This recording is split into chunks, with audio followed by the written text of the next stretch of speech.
Je me sens bien parce qu'au final, c'est là où j'ai toujours voulu être. Je travaille tous les jours depuis petit pour réussir à remplir mes objectifs. Et signer à Madrid et jouer en équipe de France font partie des objectifs que je m'étais fixés. Donc aujourd'hui, c'est bien.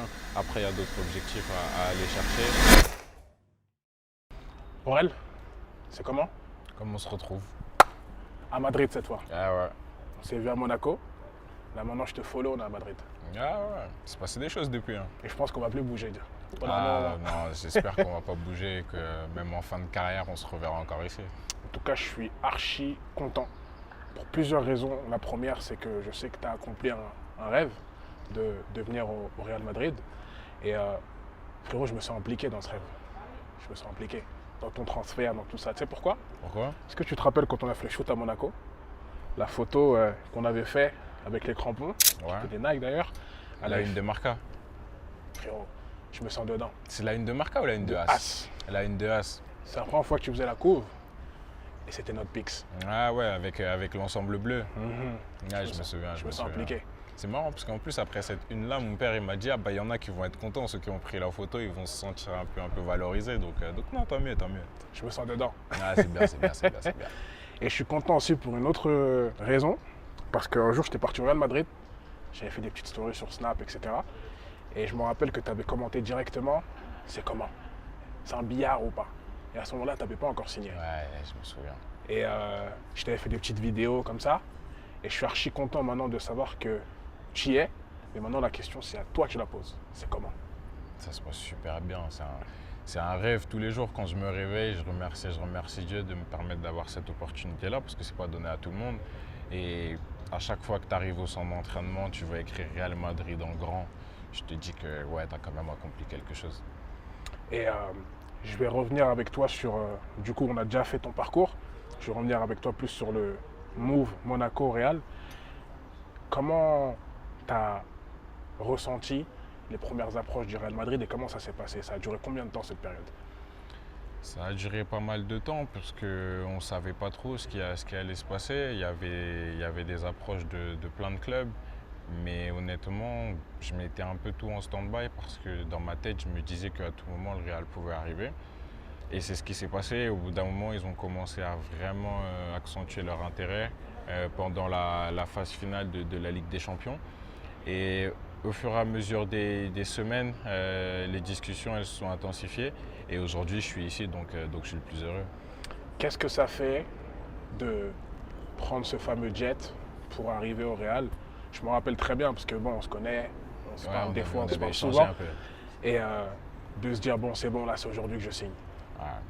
Bah, en fait, j'étais impatient parce qu'au final, tout ce qui se dit dans les médias et tout, etc., c'est bien, mais tant que tu n'as pas atterri à l'aéroport de Madrid, il n'y a rien qui se passe. Donc c'était après la trêve internationale, après un match en sélection, le lendemain, je suis venu ici pour faire ma visite médicale, découvrir le centre, la ville Real Madrid, puisque au final, c'est comme ça qu'on l'appelle ici en Espagne, Ciudad Real Madrid. Et dès les premiers instants, je me suis rendu compte de voilà l'impact de l'institution, savoir là où j'avais mis les pieds et de me dire que ça y est, c'est parti. Ensuite, ça allait très vite. Bon, tu t'es acclimaté assez rapidement. Il y a eu le stage au State, les premiers matchs. Est-ce que tu peux nous raconter la première fois que tu mets le maillot et que tu joues pour le Real Madrid? Mais il y a eu deux phases parce qu'on a eu le premier match amical contre le Barça, Classico. Mais au final, ce n'est pas la réalité parce que ça reste un match amical, on n'est pas en Europe, on n'est pas chez nous, etc. Donc oui, c'est la première fois que tu portes le maillot, mais la vraie première fois pour moi, c'était Almeria, où on a joué en championnat. Après, il y a eu la première au Bernabéu aussi, où c'était fort en émotion.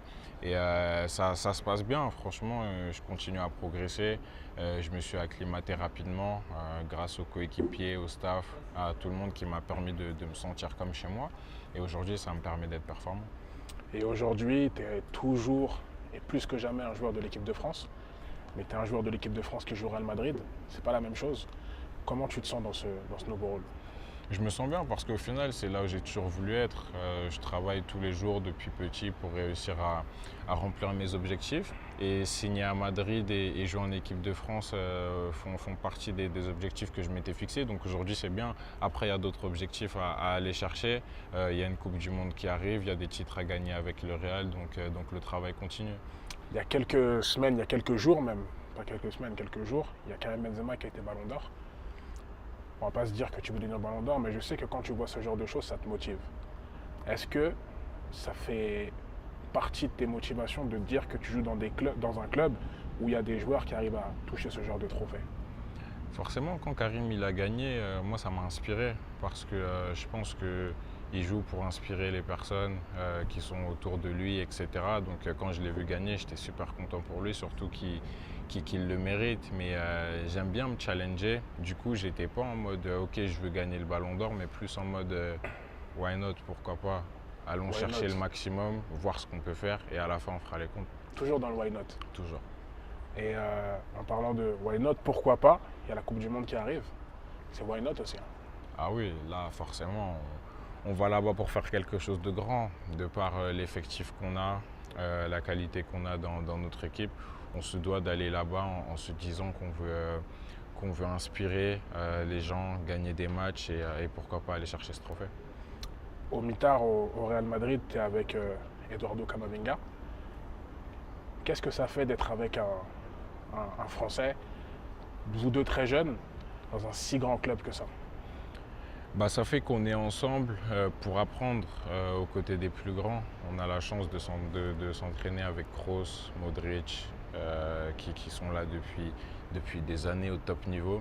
Et avec Kama, on apprend, on se tire vers le haut aussi mutuellement, on se donne des conseils sur les différentes phases de jeu. Et puis quand on a la chance de jouer ensemble au milieu, on essaie de s'entraider le maximum possible. Donc non, franchement, j'ai une belle relation avec lui. Ça se passe plutôt bien aujourd'hui sur le terrain. Maintenant, en dehors, est-ce que tu as réussi un petit peu à t'acclimater à l'environnement, à Madrid, l'Espagne? Je sais que tu parlais déjà espagnol. Comment tu te sens dans ta vie de tous les jours? Je me sens bien, je prends des cours d'espagnol pour continuer à m'améliorer.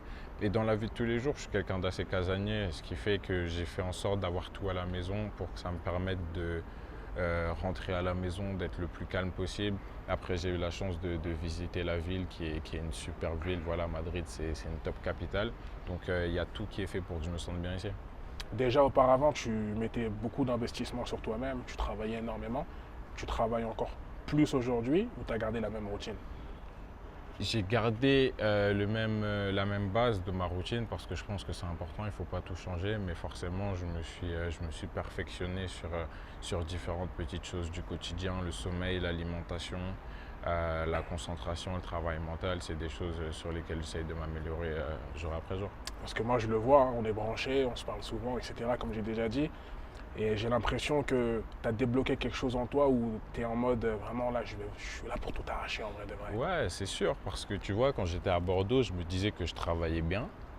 Quand je suis arrivé à Monaco, j'ai travaillé encore plus et je me disais à Bordeaux, je pensais que c'était bien, mais en fait, c'était pas encore suffisant. Et là, depuis que je suis arrivé à Madrid, pareil, je travaillais déjà pas mal quand j'étais à Monaco, mais voilà, j'essaye de step up, de continuer à gravir les échelons. Et c'est ça qui me permet d'avoir la mentalité que j'ai aujourd'hui.